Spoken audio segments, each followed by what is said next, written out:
dadweynaha reer Soomaaliland ba u soo jeedinaynaa wax ka bedela waxana laga filayo hadda waxa la jecel yahay yootanka iyo caytanka waana naga reeban tahay inaanu caytano iyo inaanu yootanno toona xaasha dhaxdayada waliba intii isu dhaaratay waa beentii qarniga kitaabka gacanta saartay oo isku xisbiga waa runtii qarniga labadayadaba shaashaduhu waa la soo bardhigi doonaa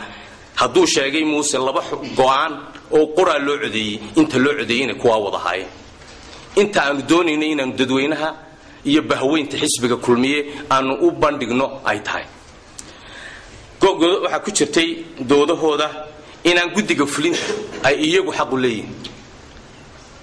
guddiga fulinta halkan xeerka waan idinka akhriyay waa xeer 14 waa ka wada dabatigi doontaan cidda halka lagu fulinayo ee guddiga fulinta lagu ansixinayo inay tahay shirweynaha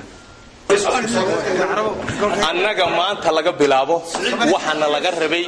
inaanu soo bandhigno oo maalintii dhootan shirka jaraa'id soo bandhignay aanu soo bandhignay go'aamadii shirweynaha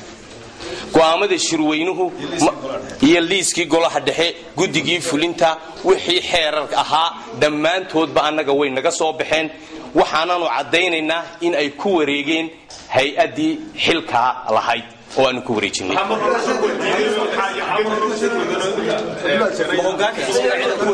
waxaanu sheegnay maalintii dhaweeytay ee aan waraaqaha qaybinaynay ee shirka jaraa'id ku qoyn maalinta aan saxnay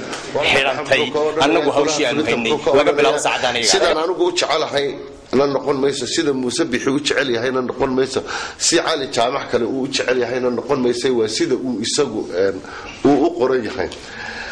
soo gudbiyay mushkilad fara badan ma laha gudoomiyuhu sidoo uu sheegay ururintooda iyaga loo diray waxa hawsheedu halka ay ku jirto waa la eegayaa guddiga fulintuna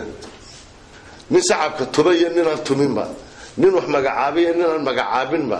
guddiga fulinta ee xisbigu waxa ay ku caddahay qodobka 24 ee dastuurka qodobka 24 ee dastuurka هذا الشيء حبيت كسر دايين يقامو أي يجو كوكوبان ويسوي دايين واحد دول إيران عضيو